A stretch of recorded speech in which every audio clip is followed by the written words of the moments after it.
This is Aussie Mac Zone. We'll cover everything Apple, including Macs, iPhones, iPads, and more.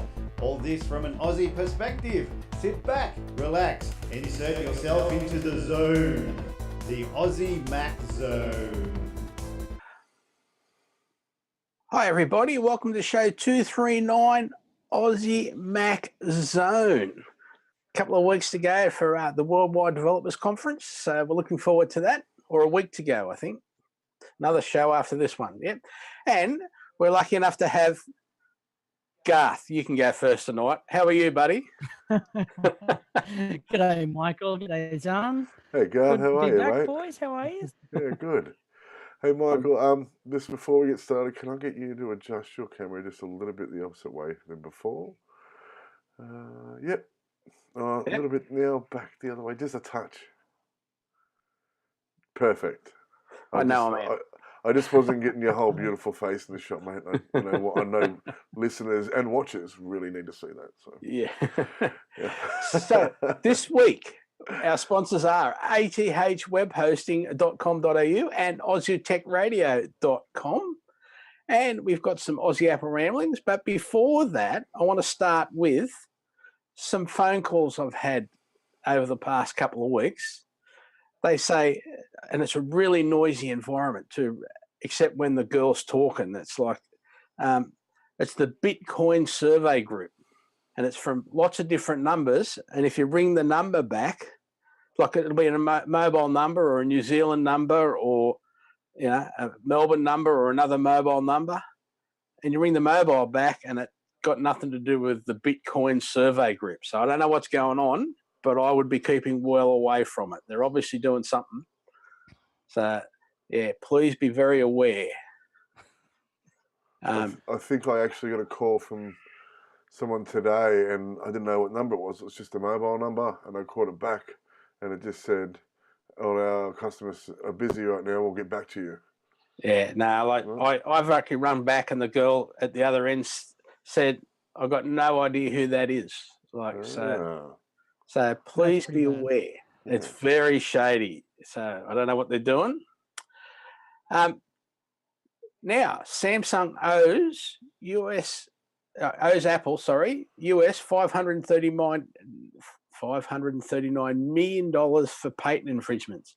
That's probably almost as much as the lawyers have cost so far. It's been going on 7 years. It's been going. CNET reports the unanimous jury decision was halfway between what Samsung and Apple wanted. Samsung isn't happy one bit. The bulk of the damages payment, $533 million, was for infringing 3 Apple design patents, and the remaining $5.3 million was for infringing 2 utility patents. Now, this case has already been going 7 years, and Samsung will be continuing with all defense avenues, they said. So anyone got any comments? Or, can I have a little bit? No, I think this has come up so many times. I just can't believe it's still going on. Yeah, 7 years. And like you said, more. It's not even a joke about the amount of money, right? As compared to how much the lawyers have made surely in the same period. It's crazy. Now, this one will affect a few people. Apple rejects Valve's Steam Link game streaming app over business conflicts, reports The Verge. Valve's game streaming service, Steam Link, won't be coming to iOS, despite a successful Android beta launch earlier this month. According to the official Steam database Twitter account, Apple rejected the Steam Link app over apparent business conflicts with app guidelines. Steam Link was first announced for mobile back in March, and the app functions as a remote desktop so users can access their Steam library of PC games from a mobile device and stream them directly for touchscreen play or for use with a Bluetooth controller. Valve says, we hope Apple will reconsider in the future, suggesting that it isn't something that can be remedied quickly or the product or some type of misunderstanding, as the statement seems to initially suggest. That's unfortunate for iOS users who have extensive Steam libraries and are eager to try out Valve's game streaming technology now. especially now that it's on mobile after years of development as a desktop solution for the living room. So, well, it's a shame that this isn't going to happen just yet, because I know we're only talking about it, a couple of podcasts ago. I don't know what's going on. Like, it's pretty crap news. It would have been nice. I think it's got something to do with you can buy stuff. Yeah. Instead of, which means they're selling stuff but not going through Apple's paywall. Oh, I see. Well, yeah, because you've got to buy games. So you've got to buy games on Steam, like, all those games as downloadable content. Yeah, but you can you do what you do for Amazon, whereas you've got to, not Amazon, the audio books. You've got to go out, buy the audio book and then come back and listen to it. Yeah. So. Yeah, I'm not too sure about this one because, like you say, there's ways around that as an issue. There's definitely ways around this. It's like just a portal, basically. Yeah, and Mac, where are you going to buy these games from Mac? Because they don't have them, and they're not available on any of the Mac stores because Mac doesn't make them available. So you can't. You play them on Steam. Yeah, but you can't just get out and go and buy the game on iTunes or something like that, and then go back into Steam and play it, because Mac don't have them available. They're only available on Steam, and the reason why they're doing this with Mac is so Mac could have that gaming capability, and now they're not allowing it to happen because you can't. So I don't know. Anyway. Now, this week, we're brought to you by athwebhosting.com.au. Affordable competitive plans, 99.95% uptime, domain registration, free setup, auto setup, instant activation, accepts PayPal, as well as 250 scripts, including WordPress and Joomla and many more, using CP industry standard. Say that 5 times faster. Come on. $5.95 per month when paid annually, 24/7 ticket support system, and friendly help when needed. And Glenn and I are sorting out some things, so hopefully we'll have more news shortly. Now, this is a very scary one, the story that I've got now. There's the teen monitoring app, Teen Safe, which basically you set it up and it allows you to go in and you look at their Apple ID, their password, where the kids have been, what they've downloaded, what they've been watching, like everything about it. But The Verge is reporting the data was stored in plain text on, I think, Amazon.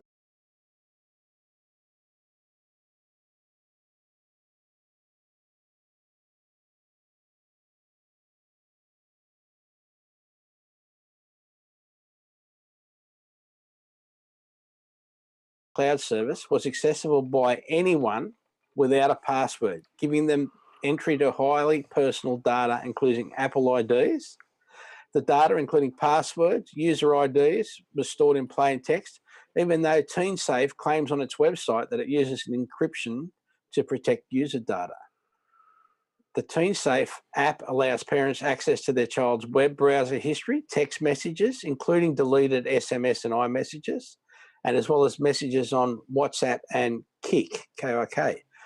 Call logs, device location, and lets them observe which third-party apps have been installed. So the thing is, if you have TeenSafe app installed, firstly, please change your Apple ID password and the Apple ID for the device, your kids' devices, and turn back on two-factor authentication, please. And this is just stop terrible. spying on your kid for a start. So I was about to say the same thing. Like, stop spying on your kids. Like, come on. Like, but all three of us. Surely the kids know that this is on there. They have to, right?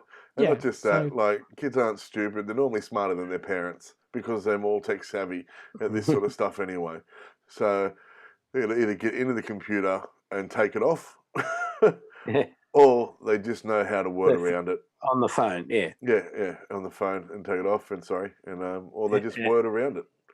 And so, I don't know, none of our parents spied on us because they didn't have that technology, you know, and we're not multi-million dollar, you know, white-collar criminals or in prison for, you know, $6 million worth of cocaine.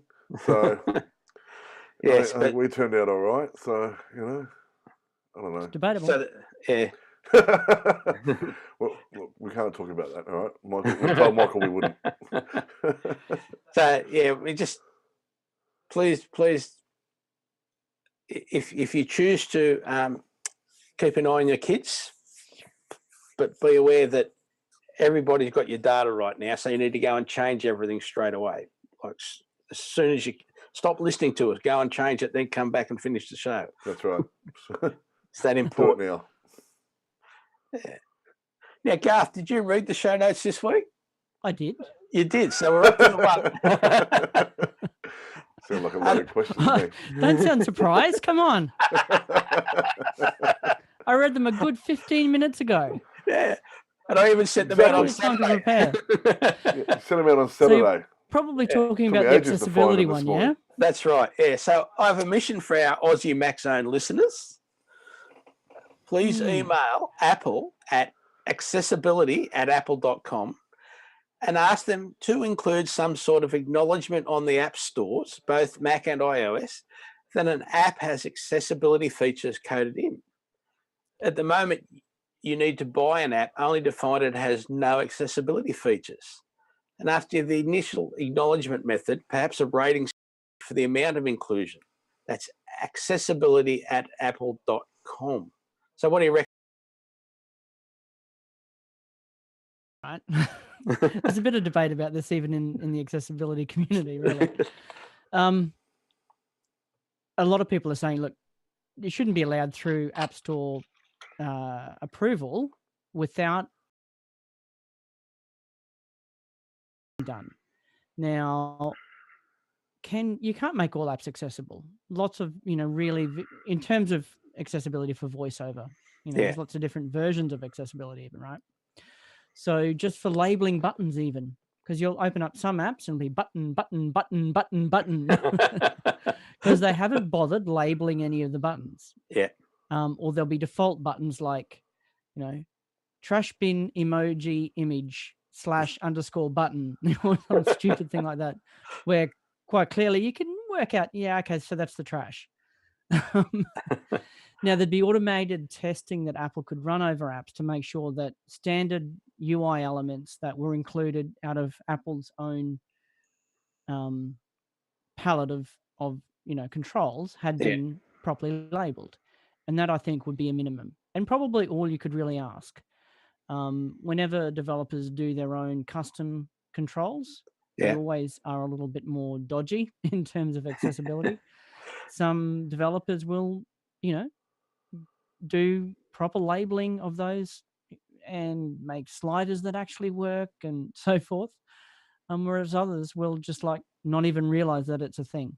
Yeah. So I think an inclusion from Apple, whilst they're running their automated testing to see whether an app is approved for the App Store, should at least do that. Check for buttons being labeled. Yeah. Things like standard controls, were they labeled or not? and that could form part of that kind of rating type thing. Yeah. Other than that, you really need user testing. And that's too onerous a task to put on Apple or all developers, I think. Yeah. Well, this is what I got this from Marco, actually, from Overcast. Yep. Where he said once he started doing the testing, and and even things he'd missed when he was he'd program his app and he's when he was doing his upgrade, and then figured he tested everything properly and then send it out to his accessibility team, and they'd come back and say, nah, this is not labeled, this button wasn't labeled, or the slider wasn't working, or whatever it was. Just little things like that that he'd missed, which is why you need testers and testers that are actually and another thing he said that they suggested, this was on what's the one he does, Connected, is it? programming one. Yeah. ATP. No, it wasn't that one. It was another one where it's him and another guy. Upgrade? No. Upgrade. Yeah, I know. But no, I know the one you mean anyway. Yeah. Yeah. Marco and another guy, and they just talk. It only goes for half an hour, and they talk about iOS programming stuff. But their suggestion was do your programming, turn on accessibility, and cover your use it for a couple of minutes, and then cover your eyes and see what you can do. Or just turn on screen curtain, which is 3-finger triple tap. The screen will go blank, and then save a bit of battery while you're doing your testing as well. There you go. So yeah, little things like that. So, but that's the thing. That's why for Apple in terms of the App Store, I don't know how practical it is to make that kind of request from Apple. Surely there is some testing they could do, just automated testing during the approval process. To see whether most stuff are being labelled or not. Well, even if it just every button was labelled, that'd be a big start. That'd be a start, yeah. Exactly and then to actually have some way of telling you what before you bought it, so you don't outlay any money. Yeah, I know a lot of blind people make very good use of that email that you get from Apple whenever you buy an app. Yeah, that has a link. If you've got a problem with this app, and will Apple are pretty good at refunding. Yeah, they are. But it's a pain in the butt, It is. It'd be so much better if it was just labelled in the first place, or there was some indication. Yeah, if it's had none, just tell us it has none, and then And quite often, an app developer will do nothing whatsoever towards accessibility. However, because they've used all standard controls put in place by Apple, the app will be fine. Yeah, all the UI elements are just standard Apple ones. And it'll usually just work.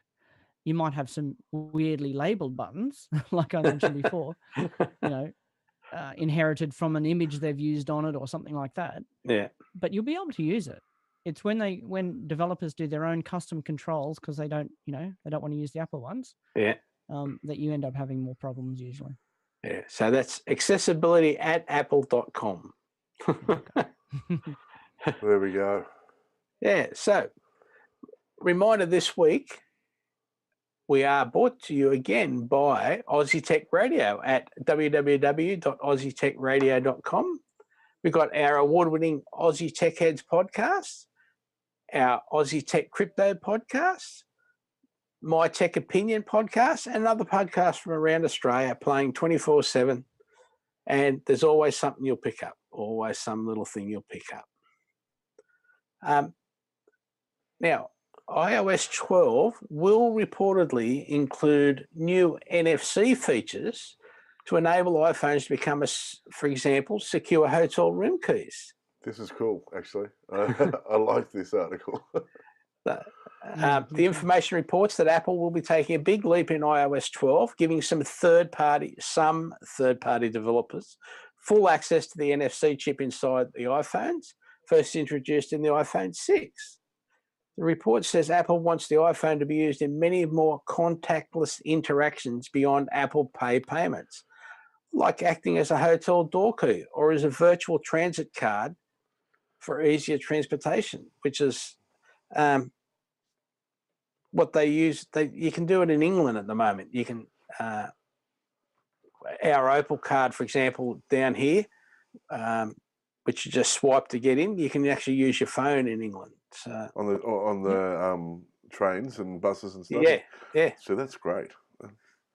Yeah. So I've got a question for this one actually. Yeah. So they're talking about Apple Pay and that sort of stuff in this article. Is ANZ the only one still doing Apple Pay at the moment in Australia? Out of the big ones? Yeah, out of the big ones. I know there's a few, I think there's Police Credit Union. Lots of credit unions. Yeah, and all that sort of stuff that are using Apple Pay. Also, Michael, you need to move just a little bit back over to... Yep, better, thank you. And, he's a demanding bugger, isn't he? Sorry, guys. Anybody would think he was the bloody producer. And so I know the little credit unions, but ANZ's the only big one still doing it. So I'd like to see Apple come on board, or the banks come on board with Apple, actually, because I know that Apple would probably happily come to the party with any of these guys. Yes, but So I'd like to see the banks come on board a little bit more with that sort of they're stuff. still arguing severely, I believe. So Absolutely. yeah. Yeah. So is this going to be a situation where, we're opening up the NFC chip, but you know what? We're not going to open it up to you. We'll open it up to, like you're saying, Yeah. doors, opening your car. So when we get the new Tesla, you'll be able to use that maybe. Whatever. Only for the mantra, and for no other hotel and stuff like that, Yeah, but not for you banks. Not if you won't come on board with Apple Pay. That's right. That's right. So, now some MacBook Pro shipping dates slipped to June 6, hinting at a WWDC refresh. Delivery dates for the Apple 13-inch MacBook Pro without Touch Bar have recently slipped to June 6. This is several days after the WWDC 2018 keynote and could indicate that refresh models are coming soon. But we won't know until then. But we will know then, so we can wait. So any other stories that anyone wants to mention before we get into how-tos and history? And I only had the Steam one, but you already had that in the email. When I read it, I was like, oh, yeah, on top of that one. So, that's all I really had for this week. Garth got...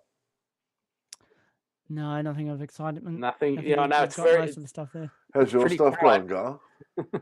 Sorry? How's your stuff going, or the audiobook stuff? Yeah, good.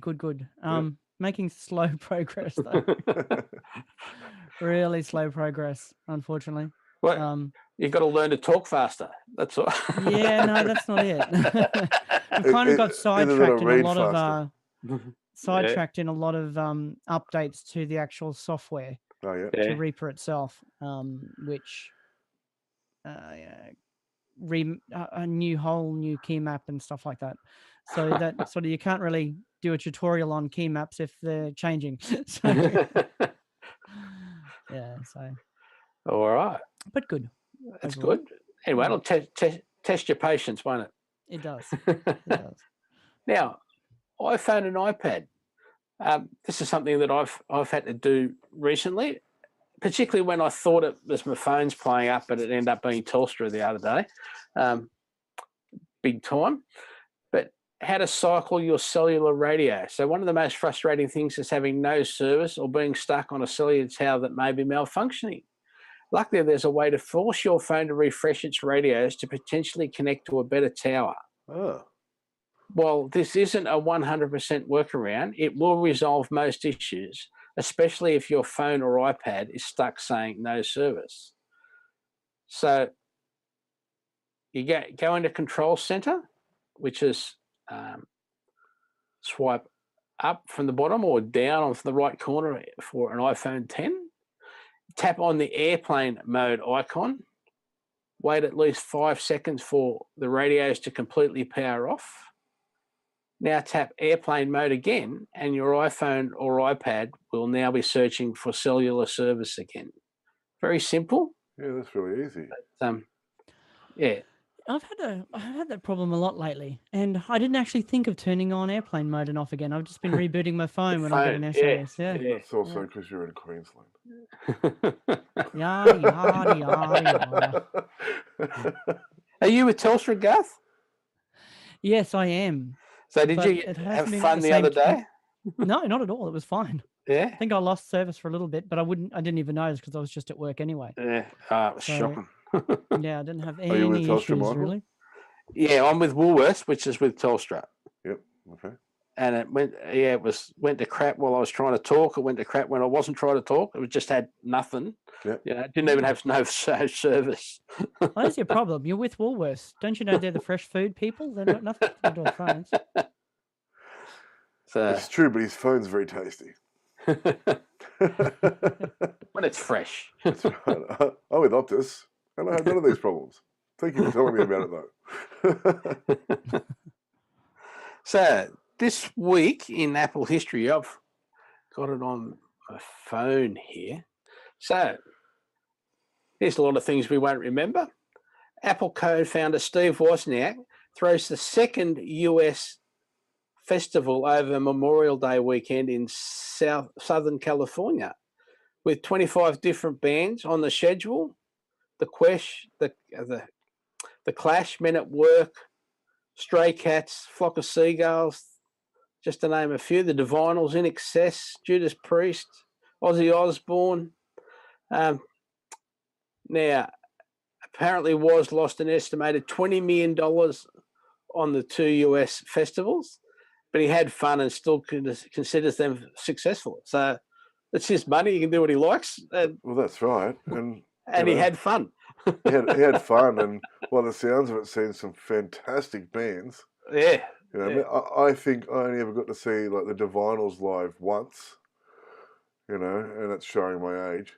But I know my mum really liked the Divinals, and so I tried to get and see them when I think I was about 19 at the time, and went and got seen them play at a Sydney hotel. It was pretty good.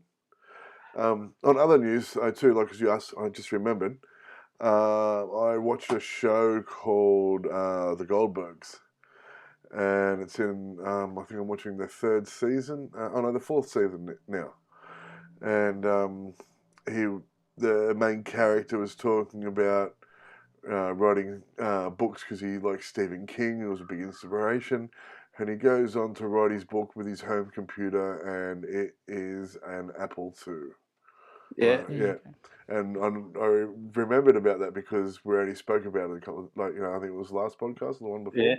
Yeah. And how it was a bit of a flop, the computer itself. But the Apple III was a flop. Oh, yeah.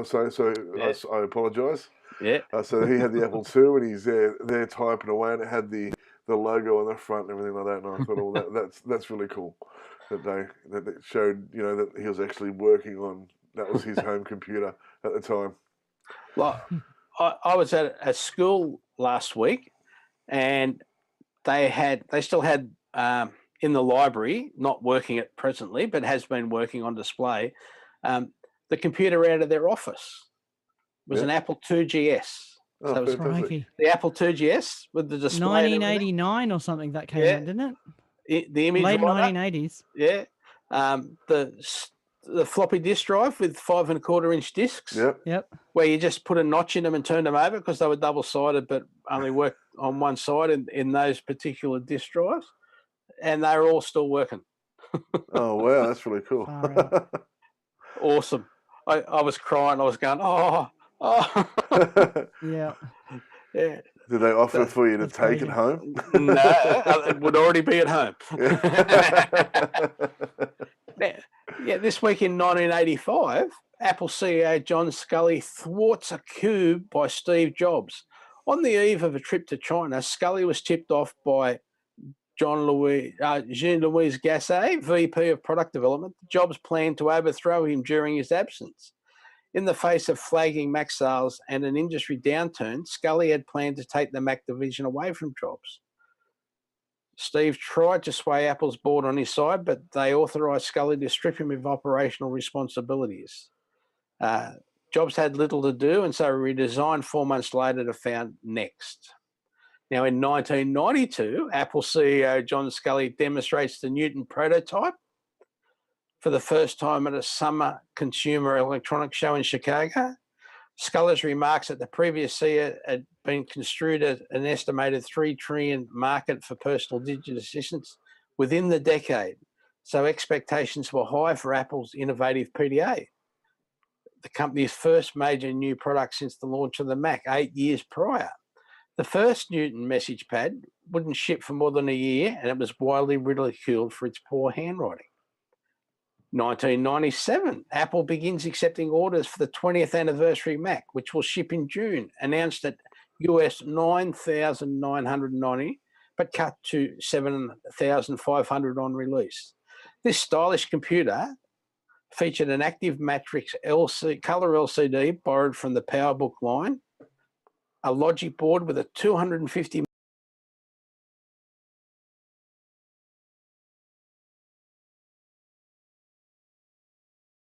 drive, 32 mega RAM, Bose sound system, and a concierge home setup service. Power Macs available for less than $2,000. The 20th anniversary Mac wasn't a bestseller. They sold 11,601 units, and it still commands approximately $500 or more on eBay today. That's actually not too bad. Yes. 1999, TNT debuts Pirates of Silicon Valley, a made-for-TV docudrama starring Anthony Michael Hall as Microsoft's Bill Gates and Noah Weil as Steve Jobs. And that was a really good show. Yeah, right. I'll see if I can find it. Yeah, very, very good show. What else?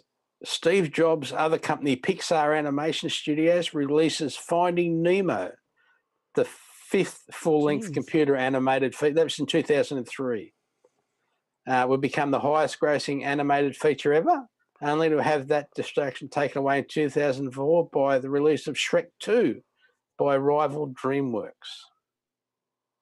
So there you go. That's some history. Awesome. Great.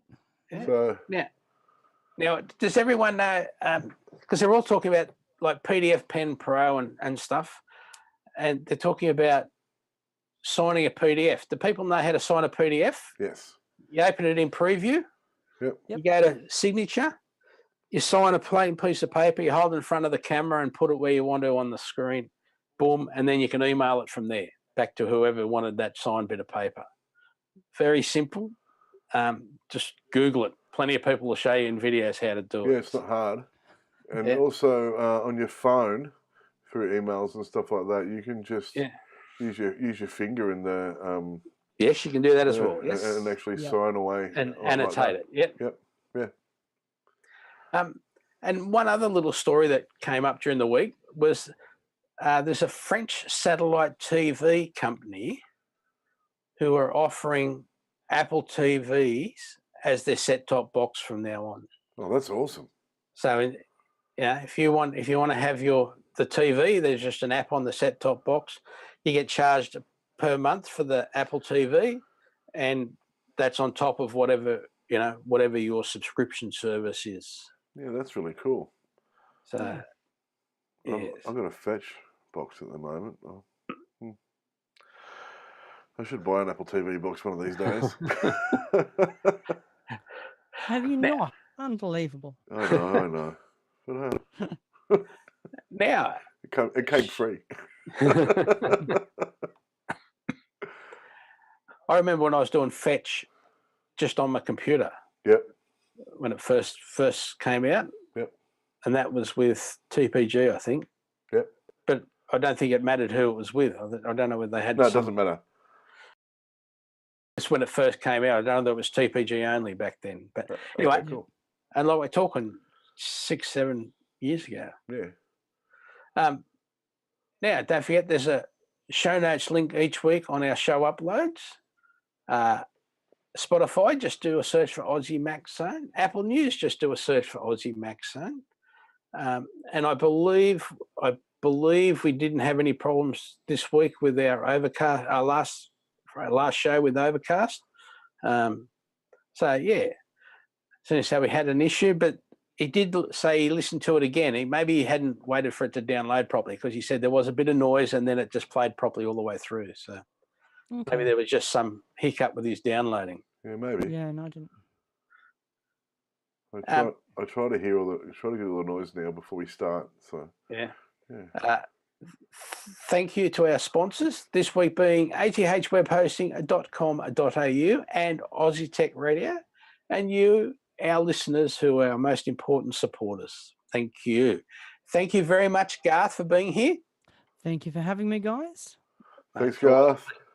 Thank you, young Zarn. Thank you, Michael. Remember, people out there in internet world, an apple a day keeps the androids away. I love it. All right, guys. Thanks a lot. See yous.